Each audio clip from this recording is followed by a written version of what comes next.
Bonjour, je m'appelle Marie-Laure Potel et je vais vous parler du chant prénatal. Le chant prénatal, c'est chanter tout simplement avec des femmes enceintes, parfois avec leurs compagnons, aussi parfois avec le bébé une fois qu'il est né. Le groupe ne sépare pas le prénatal et le postnatal très proches.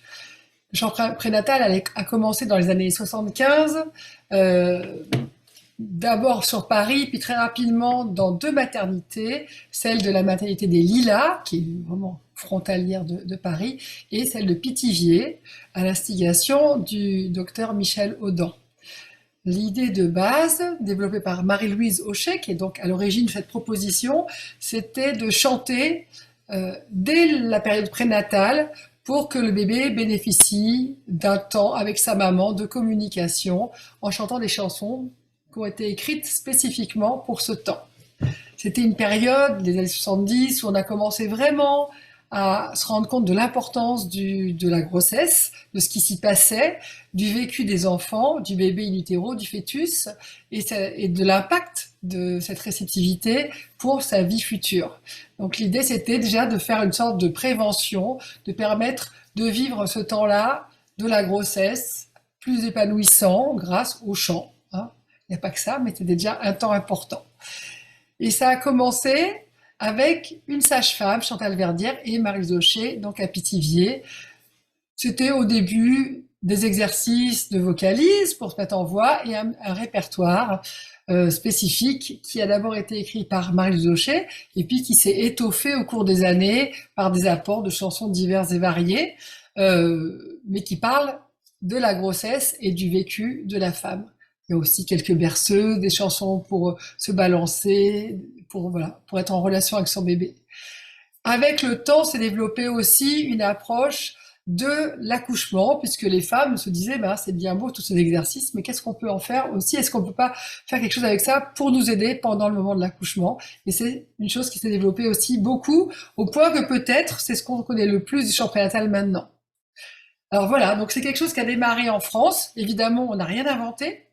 Chanter, ça fait partie de la vie. Et la pratique du chant, elle est universelle. Simplement, on a un petit peu mieux développé ou mieux compris ce qu'on pouvait faire à ce moment-là et comment on pouvait optimiser la proposition. Là, il y a un premier axe qui est le fait de se sentir bien et de bien vivre sa grossesse. Le corps est pris dans des tas de changements, évidemment. Il y a du poids qui arrive, la circulation sanguine, le bébé qui grandit, des fois des sensations plus ou moins agréables, digestives, de malaise, de tension. Donc voilà, tout ça, c'est un vécu qu'on peut accompagner. Et le fait de chanter, ça crée de la vibration, déjà. Donc la première étape, c'est de sentir que notre corps, c'est notre instrument de musique. Nous sommes chacun un instrument de musique qui vibre. Donc c'est aussi pour ça que le bébé, il entend la voix à l'intérieur parce que tout le corps vibre avec les sons qu'on émet et qu'on reçoit de l'extérieur. Donc première étape, ça peut être déjà de se reconnaître comme instrument de musique vibrant et découvrir ça. Donc on travaille beaucoup sur le toucher, on vient sentir comment le corps vibre avec des sons par exemple.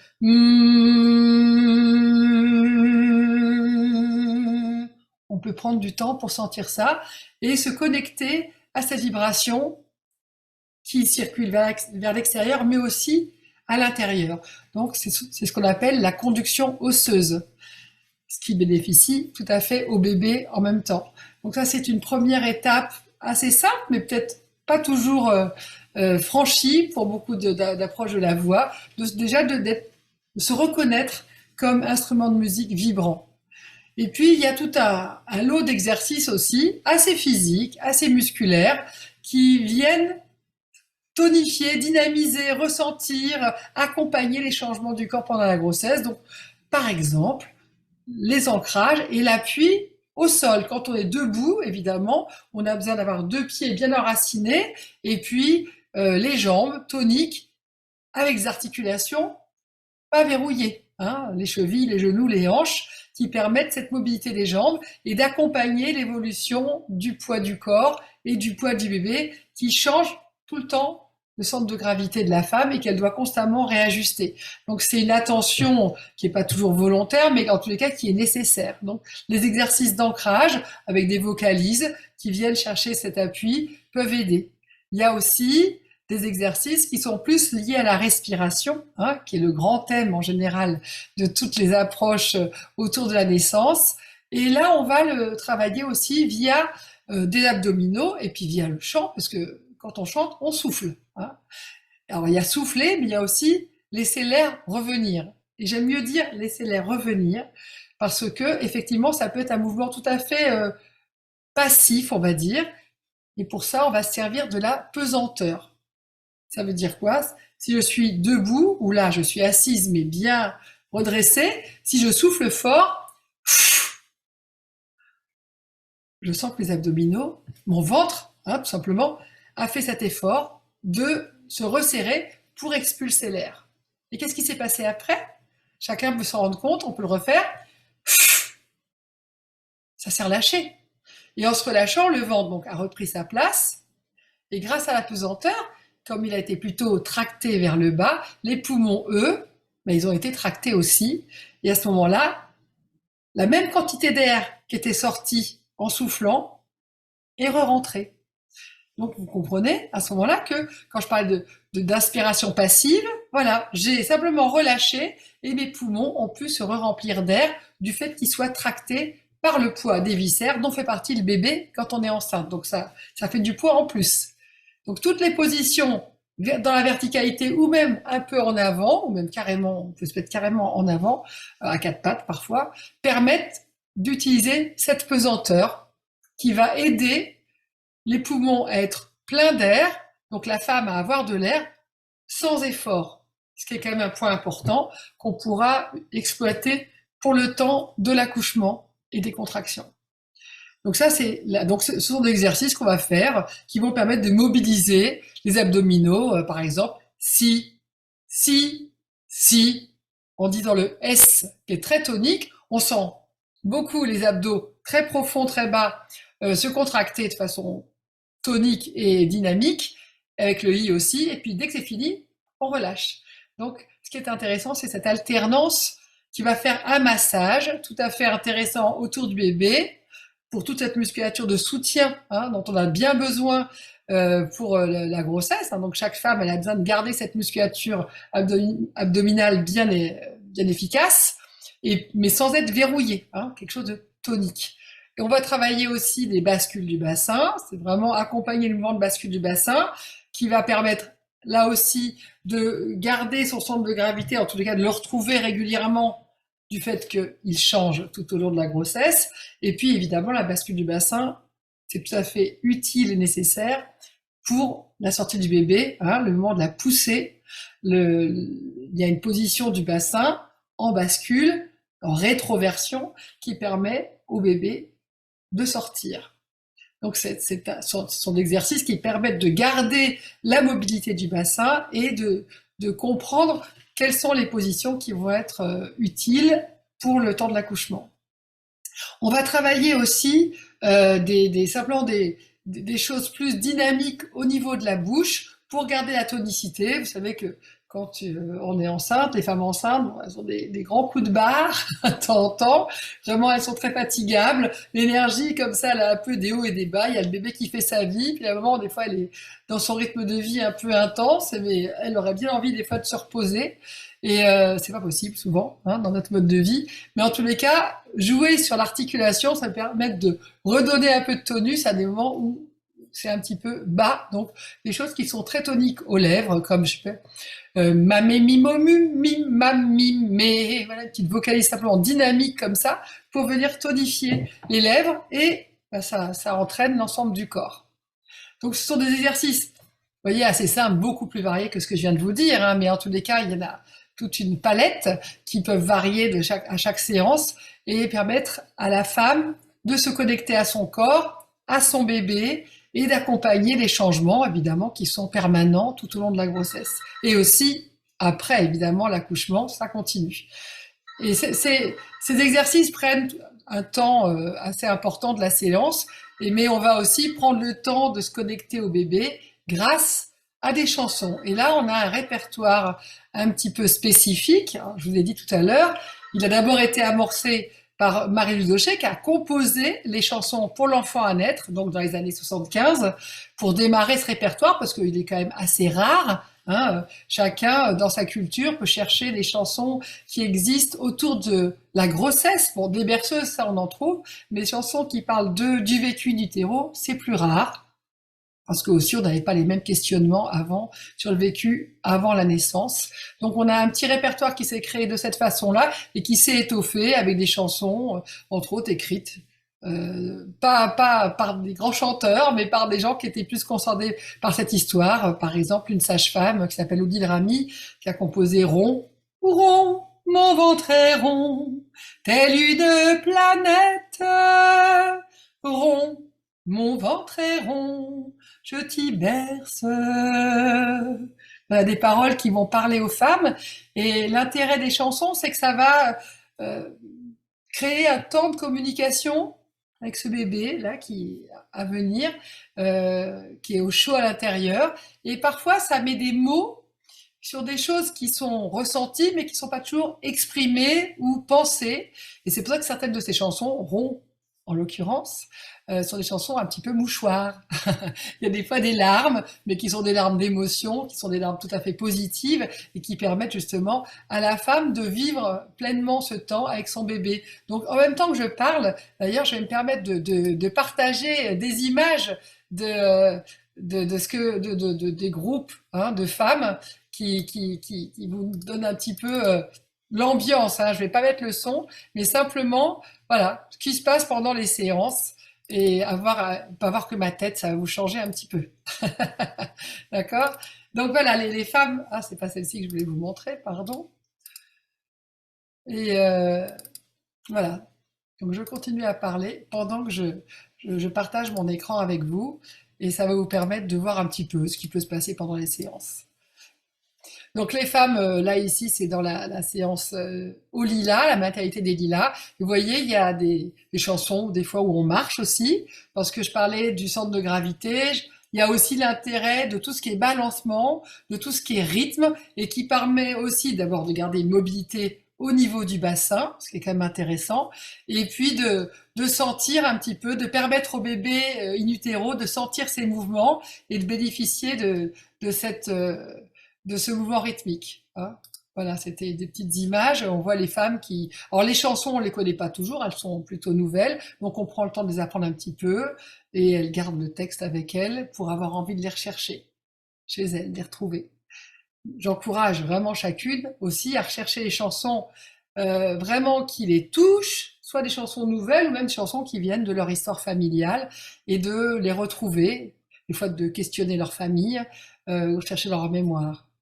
Et aussi, quand on chante les chansons régulièrement, d'observer les réactions du bébé in utero, comment il réagit. Des fois, on peut sentir qu'il répond par des mouvements de bercement, des petits, je sais pas, des petits gestes, des petits gratte-gratte. Ça peut être aussi un bébé qui est assez agité et on chante et ça lui permet de se calmer. Hein. Donc, on voyait dans ce que j'ai partagé des bébés aussi. Et donc, c'est tout à fait possible. Aussi, je vous partage une autre vidéo. Voilà, et des fois, on voit des bébés qui sont là et qui profitent de la séance parce que comme ils ont connu la séance avant, eh bien, ils ont tout à fait le plaisir, voilà, de retrouver la séance après. Ils sont tout à fait à leur aise. Ce sont des sons qu'ils connaissent et qui viennent au contraire accompagner et retrouver, faire un lien entre l'avant et l'après. C'est quelque chose qui est plutôt agréable. Et je parlais du toucher tout à l'heure. Ce qui est assez intéressant, c'est de voir comment les bébés écoutent. Alors pas toujours, on s'en rend pas toujours vraiment compte. Ils ferment les yeux, des fois on dirait qu'ils dorment, et puis des fois on voit la main, vous savez, qui s'ouvre un petit peu, qui vient simplement comme des petites antennes chercher la vibration, parce que in utero, bah, évidemment, ils sont dans un petit ballon bien tendu avec le liquide, donc ils touchent la paroi utérine, ils touchent le cordon, ils entendent les battements cardiaques, ils les ressentent, il y a la respiration qui crée du mouvement. Quand la maman marche, bah, ça crée encore plus de mouvement. Donc quand ils sont nés, ils n'aiment pas tellement l'immobilité. Et en fin de compte, le fait de chanter, de vibrer, c'est de nouveau du mouvement, hein, parce qu'ils sont beaucoup plus sensibles que nous, en fin de compte, à la vibration, donc un petit peu décrocher de ça, parce que voilà, on est dans la vie de tous les jours, on n'est pas tout le temps en train de se connecter à soi, mais ça vibre. Hein. Et donc un bébé, même s'il n'est pas dans nos bras, s'il est posé, mais qu'on lui parle ou qu'on chante, encore mieux, ça sera encore plus varié, eh bien ça le touche. Et le fait d'être touché, ça lui permet de supporter ce moment sans mouvement extérieur, à part cette vibration qui vient le toucher. Et c'est très rassurant et ça permet de commencer à mettre de la distance. Il est dans son petit lit, il est bien posé et la maman est à côté ou un peu plus loin. Et le fait de la sentir, bien sûr, il l'entend aussi, mais il la sent. Hein, parce qu'une utero, évidemment, à partir de 5 mois de grossesse, l'oreille est formée, elle peut entendre, mais évidemment, c'est une oreille aquatique, et donc la perception n'est pas la même. Il n'y a pas que le son, d'ailleurs, quand on parle, il y a le rythme de la voix, il y a l'intensité, il y a les accents, notre façon de parler. Moi, j'ai tendance à parler un peu vite parfois. Donc voilà, on a notre propre débit, notre propre timbre de voix, tout ça crée une empreinte que le bébé retrouve. Et puis il y a l'émotion qui est transmise, il y a des expériences qui ont été menées, par exemple, par Marie-Claire Busnel, qui était au CNRS, et qui avait enregistré par la succion et par aussi le rythme cardiaque du bébé, la réaction à la maman. Et c'est très intéressant parce que on mettait alors, elle le faisait déjà in utero, hein, mais alors là, c'était évidemment par les réactions qu'on pouvait enregistrer. Et puis une fois qu'il était né, dans les premiers jours, hein, un jour ou deux, quand le bébé était tout à fait disposé et bien à l'aise, elle est dans son lit, la maman à côté, la maman qui parlait à quelqu'un d'autre ou qui lisait le journal, ou qui parlait à son bébé. On regardait les différences de changement de rythme cardiaque. Et puis aussi, simplement, quand elle pense à son bébé, il y avait aussi des modifications. Donc c'est vraiment cette émotion qui est transmise par la maman à son bébé, et il est complètement connecté avec elle. Et puis donc je parlais de ces mouvements de main, et ben voilà, in utero il touchait, donc là, quand on parle, il a cette connexion à la tactilité qui est encore très forte et qui le rassure et qui lui fait du bien. Donc pourquoi ne pas le faire? Donc c'est vrai qu'il y a des femmes qui viennent chanter un chant prénatal pour aussi avoir du répertoire en se disant là, je sais que c'est bien de chanter avec son bébé, mais je ne sais pas quoi chanter. Voilà, donc il y a cette possibilité, il y a cet apport qu'elles vont enrichir de leur côté. Et puis, autre point important, donc, que j'ai abordé très très peu tout à l'heure, c'est le temps de l'accouchement. La base du chant prénatal, c'est la psychophonie, donc développée par Marie-Louise Hochet à partir des années 60. Et ça se base, ça se fonde sur le fait que chaque note de la voix chantée correspond à une zone du corps. Et les notes les plus aiguës des femmes, hein, le contrut, le do très aigu, hein, des sopranes plutôt en général, qui vient plutôt vibrer en haut là, de la tête. Et puis si on descend la gamme, ça descend tout au long de la tête. Et puis après, il y a une nouvelle gamme qui est plus pour le thorax, hein, dans les notes plus habituelles à chanter pour les femmes. Puis encore une autre gamme qui va plutôt correspondre au bassin. Et en général, ces notes-là, on n'arrive pas à les chanter complètement, pas en tous les cas jusqu'au plus grave. Mais par contre, c'est plutôt facile pour les hommes. Et puis, une dernière gamme qui correspond aux jambes, et là, qui est plutôt la voix grave des hommes. Ce qui est très intéressant, c'est que on n'a pas fait le lien tout de suite, parce que les choses se développent au fur et à mesure, mais on s'est rendu compte que les femmes, quand elles accouchent, elles atteignent des sons extrêmement graves qui, justement, sont les notes qui correspondent au bas du bassin. Et vraiment, c'est une constante. Hein. Quand les femmes accouchent, elles ont des graves que dans toute la vie, on n'a pas. Hein. Et dans cette correspondance de la psychophonie avec le corps, c'est vraiment une sorte d'évidence. Et ça va avoir un rôle très, très important, c'est de venir vibrer tout le bassin, donc aider à une forme de détente de tous les tissus et donc favoriser l'efficacité des contractions. Donc je vais me permettre de partager un tout petit temps sonore d'une femme qui m'a confié un enregistrement de sa voix. Voilà, comme vous pouvez l'entendre ici. Euh, donc pendant une contraction, hein, pendant son accouchement, et plutôt que de simplement souffler, ce qui est déjà très bien, voilà.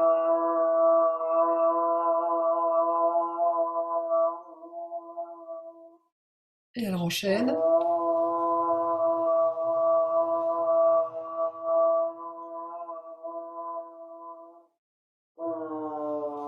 Et ça peut être très grave, comme vous pouvez le voir.